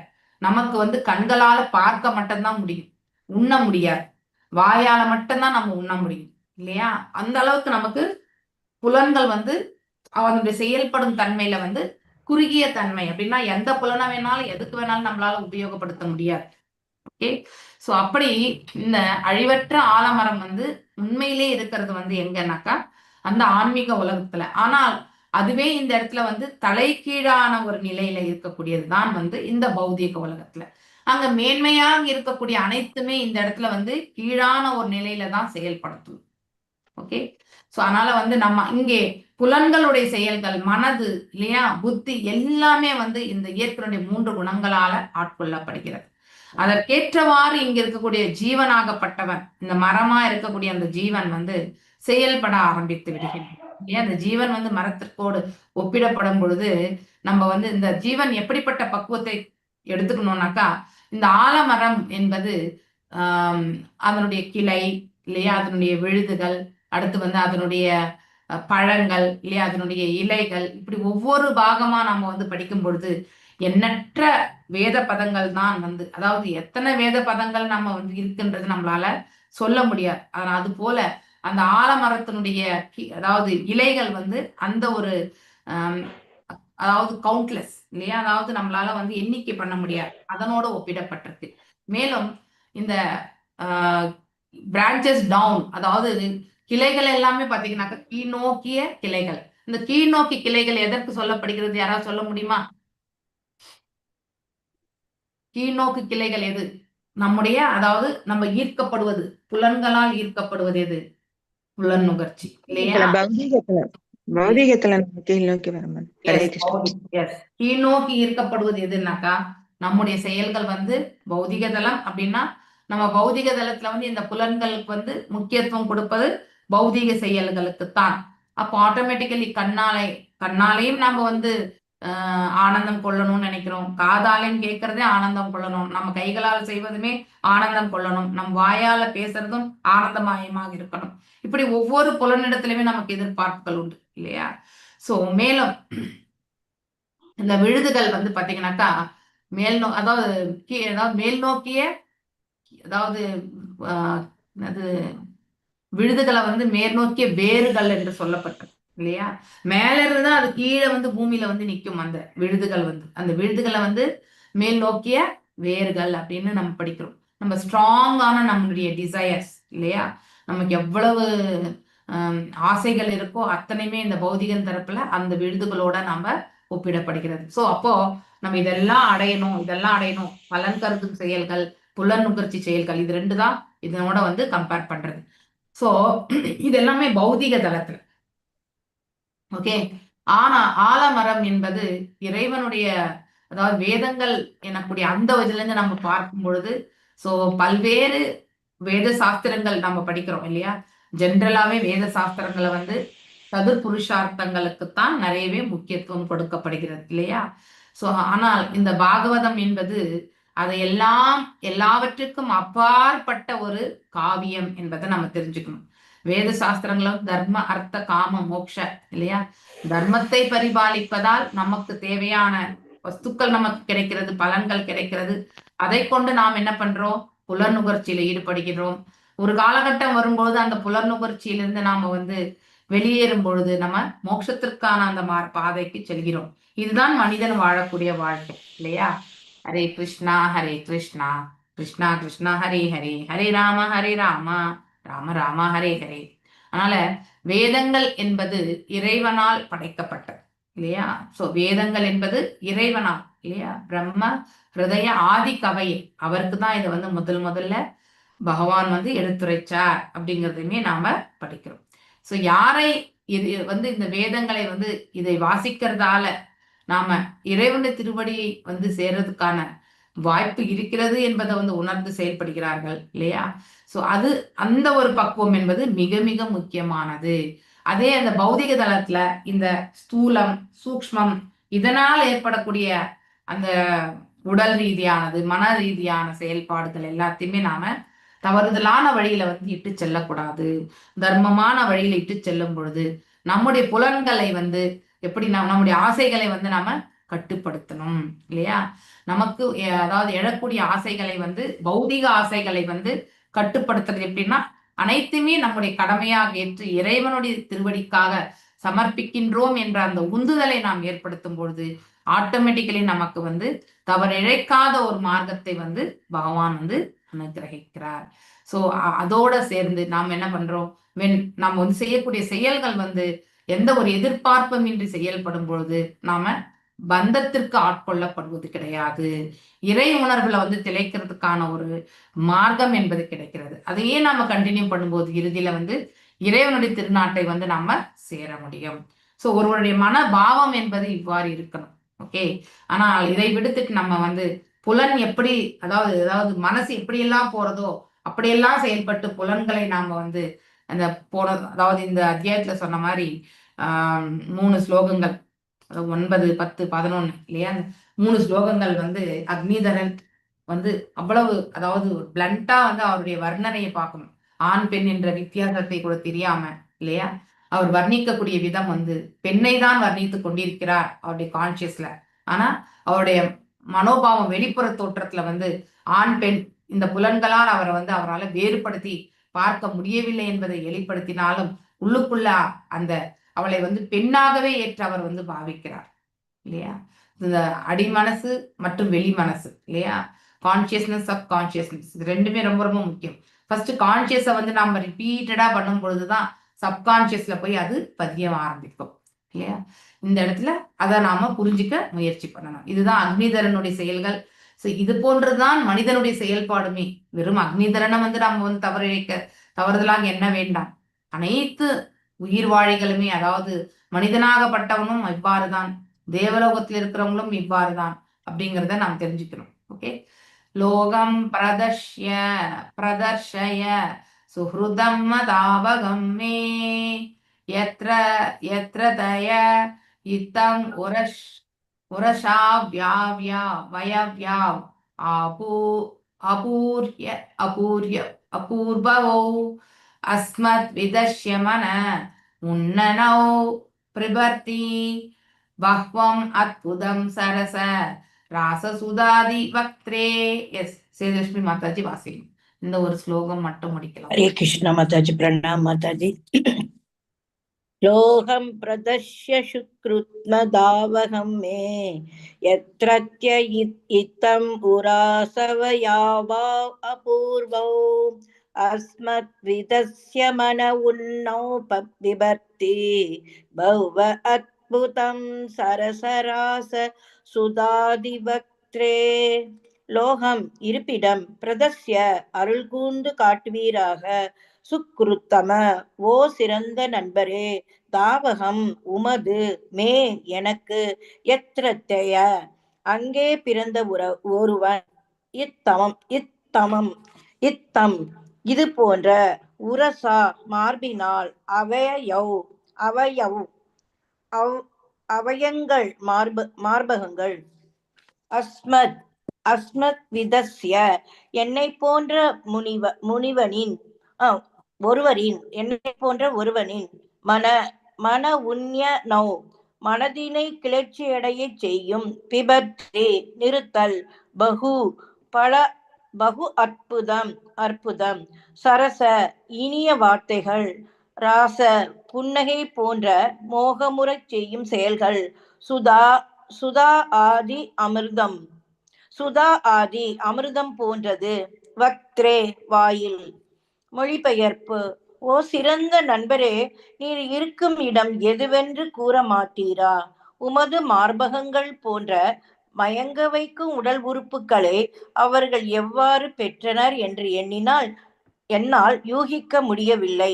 என்னை போன்ற மனிதர்கள் அவற்றை பார்க்கும்போது அவர்களின் மனமும் விழிகளும் கிளர்ச்சி அடைகின்றன. அங்கு இருப்பவர்களின் இனிய மொழி, அன்பு, புன்னகை போன்றவற்றை எண்ணும் பொழுது அவர்களது வாயில் அமிர்தம் இருக்க வேண்டும் என்று நான் கருதுகிறேன். ஸ்ரீல பிரபுபாதா கி ஜெய். பொருளுரை. இன்னும் குழப்பமுற்ற நிலையிலேயே அக்னிதரன் அந்த அந்தன இளைஞனைப் போல் பருத்த மார்பகங்கள் உடைய மனிதர்கள் வசிக்கும் இடத்தை காண விரும்புகிறார். இது போன்ற ஆளை மயக்கும் தோற்றம் கடுமையான தவத்தினாலேயே எய்தப்படுகின்றனவென்று அவர் நினைத்தார். அப்படி அக்னிதரன் அந்த பெண்ணை சுக்ருத்தம், அதாவது சிறந்த நண்பன் என்று அழைக்கிறார். அப்போது தானே அவள் தான் வசிக்கும் இடத்திற்கு அவரை அழைத்து செல்ல மறுக்க மாட்டாள். அப்பெண்ணின் பருத்த மார்பகங்கள் மட்டுமல்லாது அவள் பேசிய இனிய பேச்சுக்களும் அக்னிதரனை கவர்ந்தன. அவள் வாயிலிருந்து அமிர்தம் ஊறி வருவது போல் தோன்றியது. அவரது வியப்பு மேலும் அதிகரித்தது. ஹரே கிருஷ்ணா மாதாஜி. தேங்க்யூ மாதாஜி. தேங்க்யூ மாதாஜி. பத்மா மாதாஜி வாசிங்க. காவாத்ம விருத்திர் அதனாத் தவிர் அங்கவாதி விஷ்ணு கலாசி அனிமிஷே நிமிஷோன்மகௌரௌ கர்ணௌ உத்விக்னமீன யுகலம் த்விஜபங்கரீஷோஷீர் ஆசன்ன பிருங்க நிகரம் சரையின் முகம் தே. எஸ். ஹரே கிருஷ்ண மாதாஜி. பதம் 13. காவாத் நபிர்தீர் அதனாத்தவீர் அங்கவாதி விஷ்ணு கலாசி அனிமிஷோன்மகரௌ கர்ணௌ உத்விக்ன மீன யுகலம் த்விஜபங்கி சோச்சீர் ஆசன்ன பிருங்க நிகரம் சரையின் முகம் தே. கா என்ன, வா மற்றும் ஆத்ம விருத்தி உடலை பேணுவதற்கான உணவு, அதனை மெல்லுவதினால் வெற்றிலை, ஹவி வேள்விக்கான சுத்தம் செய்யப்பட்ட பொருட்கள். அங்கு அன்பு நண்பனே வாதி வருகிறது.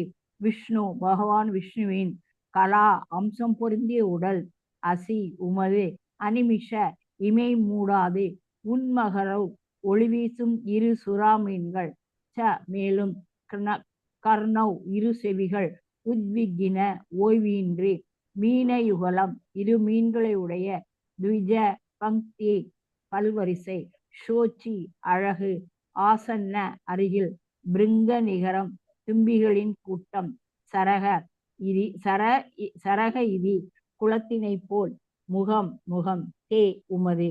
All glories to Prabhupada. மொழிபெயர்ப்பு. அன்பு நண்பரே, உமது உடலை இவ்வாறு கச்சிதமாக வைத்திருப்பதற்காக நீர் என்ன உணவு உண்கிறீர்? நீர் தளிர் வெற்றிலைகளை மெல்லுவதினால் போலும் உமது வாயிலிருந்து இனிய நறுமணம் வந்து கொண்டிருக்கிறது. இதிலிருந்து விஷ்ணுவிற்கு அர்ப்பணிக்கும் நிவேதனங்களையே நீர் எப்போதும் உண்கின்றீர் என்பது வெளிப்படை. உண்மையில் நீர் விஷ்ணுவின் இயல்புகளை பெற்றவரே ஆவர். உமது முகம் இனிய குளத்தை போன்று எழில்மிக்கதாக விளங்குகிறது. உமது காதணிகள் விஷ்ணுவின் மூடாத விழிகளை போன்றிருக்கும் ஒளிமிக்க இரு சுறா மீன்களை ஒத்திருக்கின்றன. உமது விழிகளோ ஓய்வின்றி அங்கும் மிங்கும் தாவும் மீன்களை போன்றிருக்கின்றன. ஆகையினால் இரு சுறா மீன்கள் மற்றும் இரு விழி மீன்கள் உமது முக குளத்தில் ஒரே சமயத்தில் நீந்தி கொண்டிருக்கின்றன. மேலும் உமது ஒளிரும் பல்விரிசை அக்குளத்தில் நீந்தும் அழகிய அன்னங்களின் வரிசையை போன்றுள்ளன. அவை பாயும் உமது கூந்தலோ உமது எழில் முகத்தை சுற்றி வட்டமிடும் தும்பிகளின் கூட்டத்தை போன்றிருக்கிறது. பொருளுரை.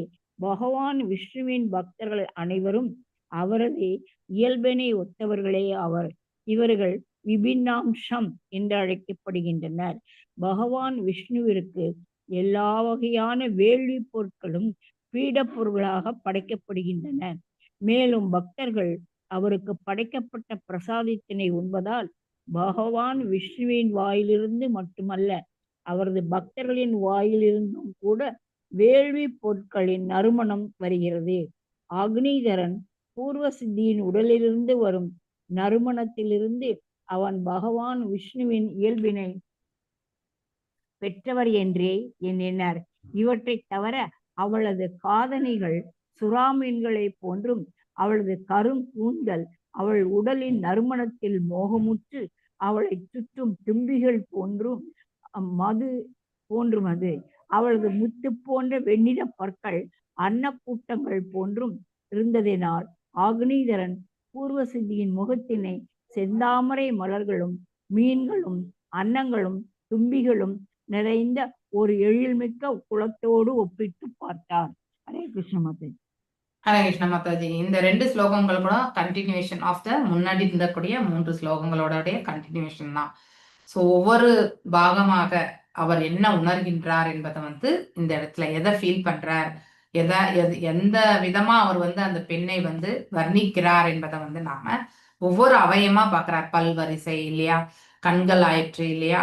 ஸோ ஒன்னொன்னாவே அவர் வாயிலிருந்து பேசக்கூடிய வார்த்தைகள் இது எல்லாமே வந்து அவர் வந்து வர்ணிக்கிறார். ஆக்சுவலி கூந்தலை வர்ணிக்கிறார் இல்லையா, பற்களை வர்ணிக்கிறார், பூர்வ சித்தின் முகத்தினை செந்தாமரை மலருக்கு ஒப்பிடுகிறார். ஜென்ரலாவே பகவானுக்கு வந்து பங்கஜநாபாய பங்கஜமாலினே இப்படி நம்ம வந்து பகவானை வந்து வர்ணிப்போம். ஒவ்வொன்றுமே தாமரை மலரோட தான் வர்ணிப்போம் இல்லையா. ஸோ இது எங்க குந்தி பிரேயர்ஸ்ல வருது இல்லையா, நம்ம பங்கஜநாபாய அங்கதானே வருது, நம்ம பங்கஜமாலினி. ஸோ அந்த பிரேயர்ஸ்ல தான் வருது குந்தி பிரேயர். ஆமா மாதாஜி, குந்தி பிரேயர்ஸ்ல வருது. அங்கே குந்தி எந்த அளவுக்கு வந்து பகவானுடைய அவங்களுடைய உயர்வான இயல்பை கொண்டு இறைவனை வந்து காணக்கூடிய அந்த பக்குவத்தை பார்க்கிறோம். ஆனால் இங்கே அக்னிதரனோ வந்து கீழான இயல்பைகளை கொண்டு ஒரு பெண்ணை வந்து வர்ணிக்கிறத பார்க்கிறோம். இதுல எது ஏற்றம் கொடுக்க வல்லது அப்படிங்கிறத வந்து நாம தான் யோசிக்கணும். ஸோ எது நம்மளை வந்து கீழே தள்ளிவிடக்கூடியது என்பதையுமே நாம தான் யோசிக்கணும். அதனால நாம் ஆற்றக்கூடிய ஒவ்வொரு காரியத்திலுமே வந்து உசிதமான தர்மத்தை நாம பரிபாலிக்கிறோமா, எந்த ஒரு அதாவது சுயநல நோக்கத்தை கொண்டு நாம செயல்படக்கூடாது. அவ்வாறு செயல்பட்டோம்னா நாம பந்தப்படுகிறோம். ஆனா அப்படின்னா நான் எப்படி இந்த செயலெல்லாம் நான் செய்துதான் ஆகணும், இதனால வரக்கூடிய லாப நஷ்டத்தை வந்து நான் பார்த்துதான் ஆகணும் அப்படிங்கிறதெல்லாம் நம்ம பேச ஆரம்பிப்போம். ஆனால் நம்முடைய லாப நஷ்ட கணக்கு எல்லாமே அவருடைய கையில இருக்கு. அதனால எது கிடைத்ததோ அது நன்றாகவே கிடைத்தது, எது கிடைக்கவிருக்கிறதோ அதுவுமே நன்றாக கிடைக்கும், எது கிடைத்திருக்கிறதோ இப்போ உபயோகப்படுத்துறதுமே நன்மை என்பதை வந்து நினைச்சு இறைவன் தாள் வந்து பணிந்து இல்லையா, அவ்வாறு அவர்கள் வந்து செயல்படணும். அப்பொழுது அவர்கள் வந்து இந்த பந்தப்பட்ட உலகத்திலிருந்து விடுதலைக்கான மார்க்கம் வந்து கிடைக்கப்பெறுகிறது. இல்லை என்றால் இங்கேயே மீண்டும் வந்து நாம திரும்பி வரக்கூடிய இந்த கீழான இயல்புகளை கொண்டு செயல்படக்கூடிய அந்த செயல்கள்ல வந்து சிக்கிக்கொண்டு இல்லையா பலன் கருதி மீண்டும் நாம இந்த இடத்துல வந்துட்டே இருக்கோம். ஓகே, ஸோ இதோட நான் இன்னைக்கு நிறுத்துறேன். ஓகே, வாஞ்ச கல்பதாருபியஸ். ஏன்னா இது ஃபுல்லா வர்ணனை, நானும் படிச்சாலும் அதுல பெருசா உங்களுக்கு எக்ஸ்பிளனேஷன் கொடுக்க முடியாது இல்லையா. ஒரு மங்கையை பற்றி வர்ணிக்கும் பொழுது அதை நம்ம வெறுமனே சொல்றது நல்லா இருக்காது இல்லையா. ஸோ நம்ம ஓவராலா நம்ம இந்த 4-5 ஸ்லோகங்களை அவ்வாறே எடுத்துக்கொள்ளலாம். ஓகே, வேற ஏதாவது டவுட்ஸ் இருக்கா? ஹரே கிருஷ்ணா. மாதாஜி, ஒரே ஒரு டவுட் மாதாஜி. ஆக்சுவலா இப்ப வந்து இந்த ஆத்மாக்கு வந்து பௌதீக உடல்ல தான் உருவம் இருக்குது. இதே ஆத்மா ஆன்மீகத்துக்கு போகும்போது, கோலோகத்துக்கு போகும்போது அதற்கு உடல் உண்டா மாதாஜி, இல்ல அப்படியே ஆன்மாவே மட்டும் இருக்குமா? ஆன்மாவே ஒரு உடல் தான் மாதாஜி. அப்படியா மாதாஜி? ஆன்மாவுக்கு வந்து ஆண் பால் பெண் பால் இதெல்லாம் கிடையாது. அங்க ஜெண்டர் வேரியேஷன், எல்லா ஆன்மாக்களுமே ஒரே மாதிரிதான். ஓகே, அதுக்கப்புறம் வந்து நமக்கு நம்ம எப்படி வேறுபடுத்துறோம். இப்ப பிரம்மர் 3வது காண்டத்துல நீங்க கண்டிப்பா கேட்டிருப்பீங்க. பிரம்மர் வந்து முதல்ல வந்து அதாவது அவருடைய படைப்புல இருந்து ஒவ்வொன்னா படைச்சுட்டே வர்றார் இல்லையா. 4 குமாரர்களை படைக்கிறார், அடுத்து வந்து மானச புத்திரர்கள் படைக்கிறார் இல்லையா. சோ இப்படி எல்லாம் வரும்போது அந்த 4 குமாரர்கள் வந்து நான் வந்து போயிட்டு பகவானுடைய திருத்தொண்டு தான் பண்ணுவேனே தவிர நான் வந்து இந்த ஜனவிருத்தி பிரஜாபதி ரோல் நான் கண்டிப்பா செய்ய மாட்டேன். கோபம் வந்து 10 ருத்ரர்களா 12 ருத்ரர்களை படைக்கிறார் இல்லையா. அவர்கள் வந்து அதுவும் இங்க இருந்து இந்த கோபத்தினால் வர்றதுல இருந்து பிறக்கக்கூடியது. சோ அந்த 12 ருத்ரர்கள் அவங்களால வந்து பாத்தீங்கன்னாக்கா அவங்க ஒரு படைக்கும் தொழில் அவங்க கிட்ட கொடுத்த போது அவங்க என்ன பண்றாங்க, ஒரு புறம் படைத்து கொண்டு ஒரு புறம் அழித்து கொண்டு இல்லையா வந்ததால சோ ஜனங்க வந்து யாருமே நிக்கல அப்படின்னா உயிர் வாழிகள் நிற்கப்படவில்லை. ஓகே, சோ அவ்வாறு இருக்க வந்து நீ போய் தவஸ் பண்ணு. ஒவ்வொன்றுமே வந்து நாம வந்து இப்படி பார்த்து கொண்டுதான் இருக்கிறோம். சோ இந்த இப்ப நீங்க என்ன கொஸ்டின் கேட்டீங்க? நானு அதாவது அங்க உருவம் உண்டான்னு கேட்டேன் மாதாஜி. இப்ப இந்த ஒரு நிலை வரும் பொழுது நமக்கு வந்து இந்த பௌதிக உலகத்துல 3 உடல்கள் உண்டு இல்லையா. ஒண்ணு ஸ்தூலம், இன்னொன்னு சூக்ஷ்மம், இன்னொன்னு வந்து ஆன்மா. இந்த ஆன்மா மட்டும்தான் மேல் உலகத்துக்கு போகும். எது வரைக்கும் நாம திரும்பி வரமோ அப்ப இந்த சூக்ஷ்ம உடலோட மட்டும் அது ஒரு லேயர் மாதிரிதான். இந்த சூக்ஷ்மம் என்பது நம்ம மனசுக்குள்ள இருக்கக்கூடிய எண்ண ஓட்டங்கள் இல்லையா. இந்த மனது அதுக்கேற்றவாறு புத்தியுமே அந்த சூக்ஷ்ம தான் வேலை செய்யும். புலன்களை வந்து செயல்படுத்த தூண்டிவிடும். அதன் பிரகாரம் என்ன ஆகும்னாக்கா இந்த புலன்களுமே செயல்பட்டு விடும். சோ அதனால மீண்டும் வந்து நாம என்ன பண்ணுவோம், இந்த சூக்ஷ்மத்தினுடைய விளைவால வந்து நாம இந்த இடத்துல பிறக்க வேண்டி இருக்கும். சோ ஆனா அதே வந்து நாம வைகுண்டம் கோலோகத்திற்கு செல்லும் பொழுது அங்கே ஆத்மா நிலையிலிருந்து நாம் என்ன பண்ணுவோம், அந்த உடலை கொண்டு நாம செயல்படுவோம். ஆனா அங்கேயுமே போன பிறகு சாரூபிய முக்தி கேட்கறவங்க உண்டு இல்லையா? இறைவனுக்கு ஒத்த எந்த உலகத்துக்கு போகிறோமோ அங்க இருக்கக்கூடிய ஆஹ் அந்த அந்த ஒரு ரூபத்துல வந்து நாம வந்து செயல்படக்கூடிய ஒன்றுதான். ஆனால் அனைத்துமே அந்த இடத்துல வந்து ஆத்ம நிலை அப்படிங்கறது வந்து தெரிஞ்சுக்கணும்.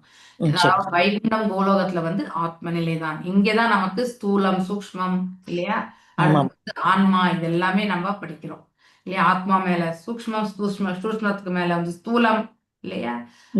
அதையெல்லாம் தாண்டி இந்த 3 குணங்களால நாம் எவ்வாறு ஆட்டிவிக்கப்படுகின்றோம் என்பதுமே நமக்கு விளங்குவது சில காலகட்டங்கள்ல நமக்கு தெரியறதே கிடையாது இல்லையா? நாமளா இப்படி செஞ்சோம் அப்படின்னு நாமளே நினைக்க ஆரம்பிச்சிருவோம். ஐயோ இவ்வளவு மோசமான செயல் செய்துமா நம்ம அப்படின்னு ஃபீல் பண்ண ஆரம்பிப்போம் இல்லையா? ஆனா அதே காலகட்டத்துல நம்ம அந்த செயலை செய்திருப்போம் இல்லையா? அது எல்லாமே இந்த சூக்ஷ்மமும் ஸ்தூலத்தினால் வரக்கூடிய ஒன்று. ஆன்மா வெறுமனே அதுக்கு ஜெண்டரே கிடையாது.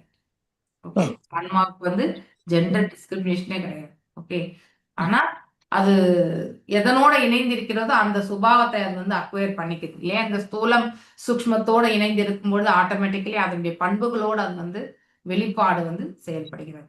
எப்ப நாம இந்த இயற்கையினுடைய 3 குணங்களுக்கு அப்பாற்பட்டு நடக்கின்றோமோ அப்போ ஆட்டோமேட்டிக்கலி நம்ம வந்து அந்த வைகுண்டம் கோலோகத்துல எப்படிப்பட்ட நிலையா இருப்போமோ அதை வந்து நாம் இந்த இடத்துல வந்து உணர முடியும். அவங்களதான் முமுட்சுக்கள் என்று சொல்லுவாங்க. முற்றிலும் துறந்த, அதாவது எல்லாவற்றையுமே விடுதலை அடைந்த ஆத்மாக்கள் அப்படின்னு நாம் தெரிஞ்சோம். தேங்க்யூ மாதாஜி. ஹரே கிருஷ்ணா மாதாஜி. ஹரே கிருஷ்ணா மாதாஜி. மாதாஜி, எங்க ஹரே சின்ன கிருஷ்ணா பையனுக்கு மாதாஜி. உடம்பு முடியல மாதாஜி. எல்லாம் சேர்ந்து கொஞ்சம் பிரார்த்தனை பண்ணிக்கங்க மாதாஜி, நல்லபடியா குணமாகும்னு சொல்லிட்டு. கண்டிப்பா ஹரே எல்லாருமே வந்து கிருஷ்ணா. கீதா மாதாஜியோட மகனுக்கு நல்லபடியா குணம் பெறணும் அப்படின்னு நினைச்சிட்டு எல்லாரும் ஒரு முறை வந்து ஹரே கிருஷ்ண மகா மந்திரத்தை சொல்லுங்க. ஹரே கிருஷ்ணா ஹரே கிருஷ்ணா கிருஷ்ணா ஹரே ராமா ஹரே ராமா ஹரே ராமா ராமா ஹரே ஹரே. ஓகே, சோ நல்லபடியா குணமாயிடுவாங்க. டோன்ட் வரி மாதாஜி, ஹரே ராமா. தேங்க்யூ மாதாஜி. நல்லபடியா ஆயிடுவாங்க. No issues. ஓகே, அதெல்லாம் டெம்பரவரி தான், வந்துட்டு உடனே போயிடும் வியாதி எல்லாம். என்ன ப்ராப்ளம்னாக்கா அட்லீஸ்ட் நம்ம அதுக்கு தெரியும். ஃபீவர் அந்த மாதிரி இருந்தா அதெல்லாம் தற்காலிகமானது, போயிடலும். Don't worry, don't worry. Okay, worry mataji, நீங்க இவ்வளவு பியோர் டிவோட்டியா இருக்கீங்க மாதாஜி. நீங்க ஹோப் பண்ணுங்க, நல்லபடி ஆயிடும் மாதாஜி. இப்ப எல்லாம் நம்ம மனசை வந்து தாங்கி கொள்ளக்கூடிய அந்த பக்குவம், எஸ் நம்ம கருணை உண்டு. அட்லீஸ்ட் நம்ம பிள்ளைக்கே நம்ம கருணை வார்க்கலன்னா வேற யாருக்கு வார்க்க முடியும் இல்லையா? கண்டிப்பா உண்டு. ஒவ்வொரு காலகட்டத்திலுமே இதை என்னுடைய சொந்த அனுபவத்திலுமே பார்த்திருக்கேன் நான். எவ்வளவு இப்ப மாதாஜி ரொம்ப அதாவது பேலன்ஸ் பண்ண முடியாம ஒரு நிலையில இருக்காங்க இல்லையா? அந்த மாதிரி சூழ்நிலைக்கு நம்ம எல்லாமே ஒவ்வொரு காலகட்டத்தில் நீங்களும் கடந்து வந்திருப்பீங்க, நாங்க எல்லாரும் கூட கடந்து வந்திருக்கோம். ஆனா இந்த வாழ்க்கை எனக்கூடிய இந்த பக்குவத்தை கொடுக்கக்கூடிய இந்த பகவத்கீதை பாகவதம் எல்லாம் வாசிக்க வாசிக்க நம்ம என்ன ஆகுறோம்னாக்கா, எஸ் இதை வந்து ஏற்றுக்கொள்ளக்கூடிய மனசை தான் நம்ம எடுத்துட்டு வரணும். எதுவுமே நம்ம கையில கிடையாது இல்லையா? சோ நம்ம கர்ம பலன், இறைவனுடைய சித்தம் எதுவோ அது நிகழ்கின்றது அப்படின்னு வரும் பொழுது அதுக்காக நான் வந்து அதாவது கல்லு மாதிரி நம்ம இருக்கணும்னு நினைக்கல. பட் என்னன்னா, இறைவன் தாழ் பணியலாம், இறைவனிடத்துல பிரார்த்திக்கலாம், இறைவனுடைய சித்தம் அது இவனுக்கு நன்மையாக இருக்கட்டுமே அப்படிங்கிற ஒரு பிரார்த்தனைகளை வைக்கணும். ஸோ அந்த மாதிரி ஒரு பிரார்த்தனைகளை வைக்கும் பொழுது ஆட்டோமேட்டிக்கலி அந்த குழந்தையுமே நல்லபடியா இருக்கும். ஓகே, ஸோ இப்போ நம்ம பக்குவம் கொண்டு பிரார்த்திக்கிறோம். முன்னாடி வந்து பிளைண்டா வந்து பகவான் சேவிக்கல. இப்போ பகவான் வந்து சேவிக்கணும் நம்மளை வந்து, அதாவது சாரி நம்மளை வந்து ரட்சிக்கணும் அப்படின்னு நினைக்கிறோம் இல்லையா? ஆனா நாம அவரிடத்துல சேவிக்கிறதே வந்து நம்முடைய பலனை கொண்டுதான், பலன் எதிர்பார்த்து செய்யறோம். ஸோ முன்னாடிலாம் அப்படிதான் இருந்தது. ஆனா இப்ப அப்படி கிடையாது. we are doing அனன்ய பக்தி தான். இல்லைன்னா எதுவுமே எதிர்பார்க்காம செய்யணும்ன்றது வந்து 10 வாட்டி கேட்ட பிறகு 11வது வாட்டி நம்ம மனசு ஓகே அதன் தரப்பில் தான் செல்லணும்ன்றது வந்து எடுத்து போகிறது இல்லையா? ஸோ அவ்வாறு இருக்க நாம் அப்படியே செயல்படணும்னு நினைக்கிறோம். ஸோ ஸோ அந்த ஒரு நிலையில போன பிறகு நாம வருத்தப்பட வேண்டாம். எதிர்கொள்ளக்கூடிய திறனை வந்து பகவான் கொடுக்கட்டும் இல்லையா? அந்த குழந்தைக்குமே வந்து ஆற்றலை கொடுக்கட்டும். இப்படிதான் நம்ம வந்து பிரார்த்திக்கணும். இன்னைக்கு ஒரு முறையுமே வந்து ஈவன் என்னுடைய பிள்ளைகளுக்கு கூட நான் வெறும் பிரார்த்தனைகள் தான் வைக்கணும்னு நினைப்பேன். ஏன்னா நாம இது செய்துமே அவங்க மாற்றம் கொண்டு வர போறது கிடையாது. நம்ம சொல்லியும் மாற்றம் கொண்டு வரக்கூடிய பக்குவம் வந்து இந்த காலத்து பிள்ளைகளுக்கு கிடையாது இல்லையா? ஏன்னா அவங்களுடைய எக்ஸ்போஷர், வாழக்கூடிய நிலை, வாழ்நிலை எல்லாமே வந்து வேறுபட்டது. நாம வாழ்ந்த வாழ்நிலை வேறு, பிள்ளைகள் வாழ்ந்து கொண்டிருக்கக்கூடிய வாழ்நிலை வேறு. அதனால ஆன வரைக்கும் மனதளவிலேயே நாம வந்து நிறைய பிரார்த்திக்கலாம்.